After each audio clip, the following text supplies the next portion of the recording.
तो दोस्तों ये भैया की शॉप है जो कि एक हाईवे रोड पर है। तो चल के इनकी शॉप का सेटअप देखते हैं। यहाँ पे इन्होंने एयरटेल पेमेंट बैंक और जन सेवा केंद्र दोनों चीज़ें हैं। ये भैया ने बहुत ही अच्छा ग्लास वर्क कर रखा है। प्रोटेक्शन बहुत ज़रूरी है आज के समय को देखते हुए। और भैया ने कैमरे का भी सेटअप कर रखा है जो कि बहुत ही ज़रूरी है।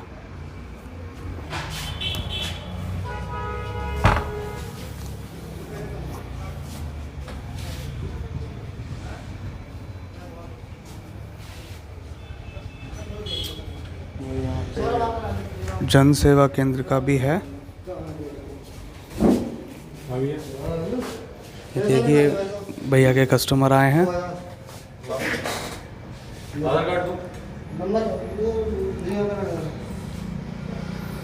ये शायद APS की सर्विस लेने के लिए कस्टमर आए हैं जो कि बहुत ही संतुष्ट होकर भैया के पास से जाते हैं यहाँ पे ग्राहक। जैसा कि कुछ ग्राहक पहले भी आए थे, मैंने उनसे बात करी है। भैया बहुत ही संतुष्टि से काम करके देते हैं। ये भैया का प्रिंटर है, एप्सन का प्रिंटर है। अभी हम पूरी जानकारी लेंगे भैया से कि किस तरह से ये कौन सा प्रिंटर यूज़ करते हैं। और यहाँ पे भैया ने कैमरे का भी सेटअप दे रखा है। एक कैमरा यहाँ पे है और एक कैमरा यहाँ पे, जो कि आज के समय में बहुत ही ज़्यादा ज़रूरी हो चुका है। करते हैं भैया से बात। अभी भैया अपने कस्टमर देख लें ज़रा। नमस्कार दोस्तों, मैं शिवम शर्मा आप सभी लोगों का स्वागत करता हूं अपने इस चैनल डिजिटल बातचीत पर। दोस्तों अक्सर मैं अपने इस चैनल पर वीडियोस बनाता हूं, जैसे कि हमारी जो SBI PNB की जो मिनी ब्रांचेज़ होती हैं, जनसेवा केंद्र होते हैं, साइबर कैफ़ेज़ होते हैं, इन पर जाकर मैं जो वहाँ जो शॉप ओनर होते हैं उनसे मैं इंटरव्यू लेता हूँ, जानकारी लेता हूँ कि किस तरह से यहाँ पर काम किया जाता है, क्या क्या सेवाएं यहाँ पर दी जाती हैं, क्या क्या चैलेंजेस आते हैं उस शॉप को चलाने के लिए, चाहे वो जनसेवा केंद्र है, चाहे वो आधार सेंटर है, चाहे वो किसी बैंक की मिनी ब्रांच है। दोस्तों मैं पूरी जानकारी लेके आप सभी लोगों तक पहुँचाता हूँ, जिससे कि आप लोगों को जानकारी मिल सके कि किस तरह से ये जो शॉप्स हैं, ये जो सेंटर हैं, ये चलाए जाते हैं। अगर आप लोग कोई नया सेंटर खोलना चाहता है उसके लिए ये वीडियो बहुत ही ज़्यादा यूज़फुल है। दोस्तों इसी तरह से आज मैं एक और शॉप के ओनर के पास आया हूँ जो कि एक जनसेवा केंद्र भी चलाते हैं और एक एयरटेल पेमेंट बैंक भी चलाते हैं। तो दोस्तों ये पिछले 2 सालों से अपनी शॉप चला रहे हैं। हम इनकी शॉप का ओवरव्यू देंगे, लुक देखेंगे किस तरह से उन्होंने अपनी शॉप को सेटअप कर रखा है, क्या लैपटॉप यूज़ करते हैं, क्या प्रिंटर यूज़ करते हैं, क्या क्या सर्विसेज अपने कस्टमर्स को ये देते हैं और इन्हें क्या क्या चैलेंजेस देखने पड़ते हैं अपनी शॉप को चलाने के लिए, और ये क्या अर्निंग कर पाते हैं इस शॉप से जिससे कि अपने परिवार को चला सकें। तो दोस्तों बने रहिएगा इस वीडियो के अंत तक। और एक ज़रूरी बात, अगर आपको ये वीडियो पसंद आती है तो इस वीडियो को सब्सक्राइब तो कर ही देना। और दूसरी चीज़, सब्सक्राइब करने के बाद इसमें जो कमेंट आपका जो है वो बहुत ज़्यादा ज़रूरी है। अगर आप लोगों को कोई क्वेश्चन लगता है कि ये क्वेश्चन सही नहीं है या क्वेश्चन सही है, मुझे आगे आने वाली वीडियोस में क्या पूछना चाहिए, तो आप प्लीज़ अपना कमेंट इस वीडियो के नीचे ज़रूर दें, जिससे कि मैं अपने अगली वीडियो में अगले शॉप के ओनर के पास जाऊँ तो उनसे पूरी जानकारी आप तक पहुँचा सकूँ। तो दोस्तों चलते हैं अंदर, सबसे पहले शॉप का ओवरव्यू लेते हैं और उसके बाद हम शॉप के ओनर से बात करते हैं। आइए दोस्तों। तो दोस्तों शुरुआत करते हैं भैया के साथ। सबसे पहले तो भैया आप प्लीज़ दर्शकों को हमारे अपना नाम बताइए। जी मेरा नाम है शिखर पाठक और मैं यहाँ नरोरा का रहने वाला हूँ। तो भैया आपकी शॉप भी नरोरा में ही है? हाँ बिल्कुल, नरोरा चौराहे पे। तो ये शॉप आपकी किराए पे है या अपनी है? नहीं, खुद की है। और भैया कितने समय से आप अपना ये जनसेवा केंद्र जो है चला रहे हैं यहाँ पे? अब मुझे नवंबर में 2 साल हो गए, एग्जैक्ट 2 साल से मैं काम कर रहा हूँ। तो मतलब आप पिछले 2 सालों से यहाँ पे ये शॉप चला रहे हैं। और भैया आपको कैसे पता चला था जनसेवा केंद्र के बारे में, और इससे पहले आप कुछ करते थे काम? और हाँ, मैं पहले काम तो नहीं करता था लेकिन प्रिपरेशन कर रहा था मैं। अच्छा, मतलब किसी गवर्नमेंट एग्ज़ाम की? कॉम्पिटिटिव एग्ज़ाम्स की। अच्छा। और इसके बारे में आपको कैसे पता चला कि जनसेवा केंद्र भी कुछ होता है या क्या है? एक भैया हैं मतलब नोन में, तो उन्होंने बताया था इससे आप अच्छी अर्निंग कर सकते हो और कुछ नहीं कर रहे हो अभी फ़िलहाल में, तो आप कुछ ना कुछ घर पे कर सकते हो। तो आपने जब ये स्टार्ट किया था अपना ये सेंटर, तो उस समय पे आपने क्या इन्वेस्टमेंट करी थी अपने सेंटर के? मैंने जो शुरुआत की थी वो पापा से मैंने पहले 20,000 रुपये लिए थे। उसके बाद वो मतलब कम पड़े क्योंकि AEPS में करता हूँ तो ठीक चलने लगा काम। उसके बाद मैंने पापा से 50,000 और लिए, मतलब टोटल 30,000 लगा के 50,000 रुपये पूरे लिए मैंने पापा से। अच्छा, ये तो हो गया आपका एक तरह से AEPS चलाने के लिए इन्वेस्टमेंट। लेकिन जो आपने जैसे काउंटर बनवाया, लैपटॉप, प्रिंटर, ये आपने इसमें मतलब आपने प्रिंटर नया खरीदा था? हाँ, नया खरीदा था 13,000। एप्सन का? जी जी। अच्छा, और लैपटॉप मेरी सिस्टर का था, पहले का था आपके पास। और काउंटर आपने बनवाया होगा? काउंटर मैंने बाद में कमाने के बाद तब बनवाया। यानी कि काउंटर आपने अपना शुरुआत में काम ऐसे ही रखा था आपने? हाँ। तो जैसा कि भैया आप बता रहे थे कि आपने जो शुरुआती में अपना जो काम स्टार्ट किया था उसमें ऐसा कुछ नहीं कि ज़्यादा मुझे शोशेबाजी करनी है, ज़्यादा बड़ा काउंटर। आपने बिना काउंटर के अपना काम स्टार्ट करा? हाँ बिल्कुल बिल्कुल। एक छोटी सी टेबल थी, उस पर मैंने अपना लैपटॉप और सेटअप लगाया और एक मंत्रा डिवाइस ख़रीदा था। उसके बाद मैंने शुरू कर दिया अपना काम, मतलब AEPS से ही मैंने काम शुरू किया था अपना। और आईडी आपने CSC की आईडी कब ली आपने? तभी मैंने अप्लाई कर दिया था उसके लिए, फिर मैंने एग्ज़ाम दिया और फिर आईडी मिल गई थी मुझे 2 महीने के अंदर। तो उस समय पे मतलब आईडी लेने की क्या फ़ीस जाती थी जब? सर जो एप्लीकेशन फ़ीस थी वही दी थी और ओवरऑल 1500 रुपये फ़ीस थी? हाँ वही। तो उसमें आपको आईडी मतलब एग्ज़ाम देने के कितने महीने बाद आपको आईडी मिली थी? मुझे लगभग तीसरे महीने आ गई थी आईडी, मतलब जैसे मैंने एग्ज़ाम दिया उसके बाद 3rd मंथ आईडी मुझे मिल गई थी। तब तक आप अपना AEPS का काम कर रहे थे? हाँ। AEPS कैसे कर रहे थे आप जब? स्पाइस मनी से कर रहा था तब मैं। स्पाइस मनी से? जी। और अभी आप AEPS कैसे कर रहे हैं? अभी मैं कर रहा हूँ एयरटेल से, एयरटेल पेमेंट बैंक का पोर्टल है। एयरटेल पेमेंट बैंक का पोर्टल। अच्छा, बहुत से लोग जनसेवा केंद्र चलाते हैं तो वो अपना जो AEPS का काम होता है वो डिजीपे के थ्रू करते हैं, बहुत से लोग एयरटेल पेमेंट बैंक से करते हैं, बहुत से लोग स्पाइस मनी से करते हैं। तो आप जैसा बता रहे हैं आप एयरटेल पेमेंट बैंक से करते हैं, तो एयरटेल पेमेंट बैंक ही आपने क्यों चूज़ करा इसके लिए? एक तो इसकी सर्विस बहुत सही है और इसके जो एजेंट्स हैं वो भी विजिट करते रहते हैं, और कोई भी प्रॉब्लम हो जैसे सर्वर इशू या टेक्निकल कोई इशू हो तो अच्छी हेल्प मिलती है। और उसके बाद इसमें जैसे हम लॉगिन करेंगे ना, एक बार सुबह को लॉगिन होगा, उसके बाद मतलब फिंगर लगेगा जो मेरा फिंगर है, उसके बाद फिर बार बार हमें ये नहीं करना कि OTP डालना है या कुछ करना है, तो बहुत ईजी है। बार बार आपको इसमें एक तो लॉगिन करने में ज़्यादा दिक्कत नहीं आती।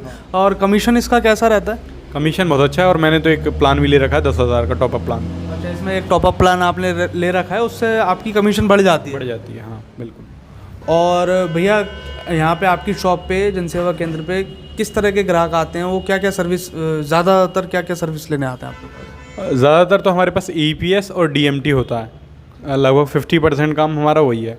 उसके बाद आपका PF का काम है हमारे पास। अच्छा, PF का भी काम करते हैं? जी जी जी, PF का काम है। और E-डिस्ट्रिक्ट से हम आय जाति मूल निवास ये बनाते हैं, और राशन कार्ड अप्लाई करते हैं, और भी छोटी छोटी जैसे कि IRCTC से हम टिकट बुकिंग जो कि CSC के थ्रू हम करते हैं, और बिल जमा करना, और बहुत सारी सर्विसेज हैं जो हम। बिजली का बिल आप कैसे जमा करते हैं? CSC के थ्रू, उसमें अच्छा कमीशन मिल जाता है। अच्छा दोस्तों, CSC सेंटर खोलने के बाद सिर्फ ये नहीं है कि आप CSC सेंटर खोल के बैठ गए और जो इतनी सारी सेवाएं हैं वो आप ग्राहकों को ना दें, आप AEPS तो कर ही रहे हैं। मेजॉरिटी केसेस में AEPS सबसे ज़्यादा लोग करते हैं, लेकिन उसके साथ में अब एक DMT का भी ऑप्शन खुल गया है, जो आधार कार्ड से पेमेंट हो जाती है DMT के थ्रू, आप वो भी कर सकते हैं। दूसरी चीज़, आप जो आय जाती है, पैन कार्ड है, और भैया ने जैसे एक PF का काम भी कर रखा है अपना यहाँ पे, PF का एक बहुत ही अच्छा एक इनकम सोर्स PF से जनरेट होता है। आप सभी लोगों को इस पर ध्यान देना चाहिए। अगर आप जनसेवा केंद्र चला रहे हैं, कुछ ऑनलाइन काम कर रहे हैं, PF का काम ज़रूर करें। आपके एरिया में काफ़ी लोग होंगे जो कि प्राइवेट सेक्टर्स में जॉब कर रहे हैं, गवर्नमेंट सेक्टर्स में भी जॉब कर रहे हैं। आप उनका PF का काम कीजिए, उनका PF निकालिए, इसमें बहुत अच्छी अर्निंग होती है। और भैया अपनी सिक्योरिटी के लिए आप क्या क्या चीज़ ध्यान में रखते हैं, और क्या क्या चीज़ ध्यान में रखनी चाहिए? जो भी कोई जनसेवा केंद्र चला रहा है या एयरटेल पेमेंट बैंक चला रहा है, उसको क्या क्या ध्यान रखना चाहिए? सबसे पहले तो आप CCTV लगवाएं, जिसमें मतलब कोई भी पैसे निकालने आ रहा है या कोई भी सस्पेक्ट हो तो वो कवर हो, जैसे कि कोई इन्वेस्टिगेशन आगे होती है, कोई लफड़ा पड़ता है तो वो कवर हो, पुलिस के लिए भी हेल्प मिले। यानी कि CCTV मस्ट है? हाँ बिल्कुल, बहुत ज़रूरी है। बहुत से लोग लेकिन नहीं लगवाते हैं। नहीं, वो गलत बात है कि कल को अगर कोई लफड़ा पड़ता है तो बहुत पुलिस भी डांटती है आपको, और लगवाना भी चाहिए। अपनी सेफ्टी है। और मैंने देखा आप रजिस्टर भी मेंटेन करके रखते हैं? बिल्कुल, साइन कराते हैं सबका और आधार नंबर नोट करते हैं हम। यानी जो भी कस्टमर आपसे या तो पैसे निकलवाए या पैसे डलवाए, आप उसके साइन करवाते हैं बिल्कुल बिल्कुल कि हाँ जी हमारे यहाँ से आपने इतने रुपए निकाले। निकाले। अच्छा, इससे एक थोड़ा ट्रस्ट भी बिल्ड होता है। और दूसरा, कस्टमर आपके पास वापस बार बार आए, इसके लिए आप क्या करते हैं? वही ऑनेस्ट रहते हैं हम, अपना काम ईमानदारी से करते हैं और पूरी मेहनत से करते हैं। अच्छा, आपकी क्या सलाह रहेगी कि अगर कोई नया व्यक्ति है, जो लड़का है जिसने अभी ग्रेजुएशन किया है, स्कूल पास आउट हुआ है, वो सोचते हैं हम जल्दी से कमाने के लिए कुछ देखें, और हमारे रूरल्स इलाके में होता क्या है कि जॉब्स होती नहीं है, फैक्ट्रीज़ नहीं है, कुछ नहीं है, तो ये एक कैसा ऑप्शन आप बताना चाहेंगे कि क्या ये एक अच्छा ऑप्शन है किसी ऐसे लड़के के लिए जो बाहर जाकर नौकरी नहीं करना चाहता, अपने होम टाउन में रह के काम करना चाहता है? तो आपकी क्या सलाह है? पिछले 2 सालों में आपने क्या एक्सपीरियंस किया अपने इस? हाँ देखिए, अगर आप बाहर नहीं जाना चाहते हैं तो आपके लिए जैसे कि एक आप जॉब करेंगे, वहाँ भी एक सिस्टम से ही आपको सारा काम है। अगर आप वो सारी चीज़ें जानते हैं तो आपके लिए ये बहुत अच्छा ऑप्शन हो सकता है, और कमाई भी अच्छी खासी है। अगर आपका एरिया में मतलब ऐसा क्राउड है और बैंक्स वगैरह थोड़ा दूर हैं, तो वहाँ पे तो ये बहुत ही अच्छा है और अच्छी कमाई आप कर सकते हैं, एक फैमिली भी आप पाल सकते हैं इससे। अच्छा भैया, जैसा आपने बताया कि आप APS का काम करते हैं, तो लगभग महीने में APS का आप कितना ट्रांजैक्शन कर लेते होंगे? देखिए, मैं पर डे तो नहीं बता सकता, लेकिन किसी दिन कम किसी दिन ज़्यादा, ऑन एन एवरेज लगभग 30 लाख हमारा हो जाता है, 30 लैक्स हो जाता है। 30 लाख का हो जाता है? हाँ, APS, सिर्फ APS, और DMT वो सब चीज़ें अलग हैं। वो सब चीज़ें अलग हैं, बिल्कुल। और आपका एयरटेल पेमेंट बैंक का कमीशन भी अच्छा आ जाता है? कमीशन भी अच्छा आ जाता है, लगभग 3 से ज़्यादा ही आता है, 3000 से ज़्यादा। और जो लोग APS यूज़ कर रहे हैं, तो आप उनको सलाह देना चाहेंगे एयरटेल पेमेंट बैंक को यूज़ करने की? हाँ, एयरटेल अगर आप देखिए लॉगिन कर सकते हैं बार बार, तब तो आप आराम से DGPay से कर लो, CSC ID है अगर आपके पास। अच्छा, जहाँ तक मुझे पता है शायद स्पाइस मनी में भी बार बार लॉगिन करने का झंझट नहीं है। नहीं नहीं नहीं, प्राइवेट पोर्टल्स हैं, ऑलमोस्ट 90% नहीं है शायद, मुझे लगता है। दोस्तों, अगर आप में से कोई स्पाइस मनी यूज़ कर रहा हो तो आप प्लीज़ कमेंट में बताइएगा कि उसमें भी क्या बार बार लॉगिन करना पड़ता है। और जैसा अभी सरकार ने एक अपना एक नियम लागू कर दिया है कि अब ये L0 डिवाइस बंद होने वाले हैं, L1 स्टार्ट हों। क्या आपने अभी तक खरीदा है? L1 डिवाइस मैंने ले लिया है। ले लिया आपने L1 डिवाइस? कितने रुपए का पड़ा आपको? ये 3900। अच्छा, ये पहले वाले L0 डिवाइस से महंगा है थोड़ा। और इसका क्या एक्सपीरियंस है? एक्यूरेसी कैसी है या क्या? एक्यूरेसी तो मुझे तो कोई डिफरेंस नहीं लगा, कुछ ऐसा डिफरेंस नहीं लगा? शायद कंपनी कमाने के लिए कर रही है सिर्फ। क्योंकि ये जो हमने इसके नॉर्म्स देखे थे, तो उसमें ये बताया जा रहा था कि ये ज़्यादा एक्यूरेट है, ज़्यादा मतलब बार बार कोई बग्स नहीं आते हैं, बहुत आसानी से फिंगर ले लेता है। कुछ आपको कुछ ऐसा डिफरेंस नहीं कोई लगा? डिफरेंस नहीं लगा, कोई ऐसा डिफरेंस नहीं लगा? इससे बेहतर मुझे मॉर्फो लगता है वैसे, अगर आप लेना चाहते हैं तो मॉर्फो ज़्यादा बेहतर है। अच्छा, और जैसे यहाँ पे आपने अपना कोई मिनी ब्रांच, लोग जो सोचते हैं कि अगर हम खोल रहे हैं कोई CSC सेंटर या कुछ, तो सबसे पहले हम अपनी कोई मिनी ब्रांच ले लें, आपने ऐसा सोचा? हाँ, मिनी ब्रांच के लिए मैंने CSC के थ्रू ही अप्लाई कर रखा है, जिससे कि मुझे UCL मिल जाए बाद में। तो एक्सिस बैंक के लिए मैंने अप्लाई कर रखा है। अब DM सर से मेरी बात भी हुई है, तो बता रहे हैं कि जल्दी ही आपको एक्सिस बैंक आप मिलेगा। एक ब्रीफ में बता सकते हैं कि जो लोग CSC चला रहे हैं या कुछ अपना साइबर कैफ़े चला रहे हैं, अगर उनको कोई मिनी ब्रांच चाहिए तो उसके लिए क्या एक प्रोसेस होता है, क्या अप्रोच कर सकते हैं, आप बताइए प्लीज़। हाँ देखिए, सबसे पहले तो आपके पास CSC ID होनी चाहिए। उसके बाद आपका एक एग्ज़ाम होता है IIBF सर्टिफिकेशन, तो वो आपको करना होगा, एक टेस्ट देना होगा। मतलब ऑनलाइन आप सर्च कर लीजिएगा, IIBF के लिए आप रजिस्टर करिए, फिर एग्ज़ाम देने जाइए वहाँ पे। जब सर्टिफिकेट मिल जाता है, फिर आप अपने डिस्ट्रिक्ट मैनेजर जी से बात करिए, और BC ऑनबोर्डिंग पोर्टल है इनका एक CSC की तरफ से, उस पर आप अप्लाई करिए, फिर DM सर से बात करिए, वो आपको करा देंगे। बिल्कुल, भैया ने बिल्कुल ठीक जानकारी आपको दी है। दोस्तों, अगर आपका कुछ भी इस तरह का बैंक लेने का अगर आपका इरादा बन रहा है, तो आप इस प्रोसेस को फॉलो ज़रूर कीजिए, जिससे कि आपको बैंक मिलने में आसानी हो जाए। तो भैया एक चीज़ और बताइए, आप पिछले 2 सालों से अपना ये सेंटर चला रहे हैं, आपको कुछ चैलेंजेस इसमें फेस करने को मिले? कुछ आपको लगा कि हाँ भाई, इस तरह के चैलेंजेस भी इसमें देखने पड़ते हैं अगर आप इस तरह की शॉप चलाते हैं? तो प्लीज़ अपना एक्सपीरियंस शेयर करें। हाँ बताइए बताइए, बिल्कुल। हाँ, एक बार ऐसा हुआ था कि मैंने किसी के पैसे निकाले APS के थ्रू, तो एक बार में ट्रांजैक्शन सक्सेसफुल था और उन्होंने पैसे निकाले थे। एक लेडीज़ थी यहाँ पड़ोस की, मतलब थोड़ा दूर, आधा किलोमीटर, एक खादर पड़ता है हमारे यहाँ, वहाँ से। तो फिर वो 1.5 महीने बाद आगे क्लेम करती हैं कि भैया आपके यहाँ से पैसे निकले हैं, क्योंकि मेरे यहाँ से निकाले थे उन्होंने। बट मैंने नहीं निकाले या आपने कुछ फ्रॉड किया है मेरे साथ, आपने पैसे निकाल लिए, बट मैंने ऐसा कुछ किया ही नहीं था। लेकिन मेरी गलती ये थी, मैं रजिस्टर मेंटेन नहीं करता था, एंट्री नहीं करता था, और जैसे ही उनसे जैसे पढ़े लिखे लोग हैं तो वो साइन करेंगे, अदरवाइज़ आप फिंगर लगाओ। तो वो चीज़ नहीं थी, तो वो क्लेम करने लगी। फिर मैंने वो बहुत सारी प्रॉब्लम्स आई, मगर मैंने हैंडल कर ली वो चीज़। लेकिन ये प्रॉब्लम है, अगर हम लोग रजिस्टर मेंटेन नहीं करते हैं या फिर अपने दुकान पर कैमरा नहीं लगाते हैं तो उसमें एक चीज़ और थी कि वो आई थी 1.5 महीने बाद, जबकि CCTV में बैकअप है 1 महीने का। तो इसलिए रजिस्टर भी ज़रूरी है। हाँ, इसलिए रजिस्टर भी ज़रूरी है, और उसको डेटा को अपने पास रखिए कम से कम 1 साल। रजिस्टर मेंटेन करना बहुत ज़्यादा ज़रूरी है दोस्तों। भैया ने भी जैसा बताया कि इस तरह के भी लोग फ्रॉड करने की कोशिश करेंगे आपके साथ। आपको उन सब से बच के रहना पड़ेगा, अपने आप को सतर्क रखना पड़ेगा अगर आपको पैसे के लेन देन का काम करना है तो।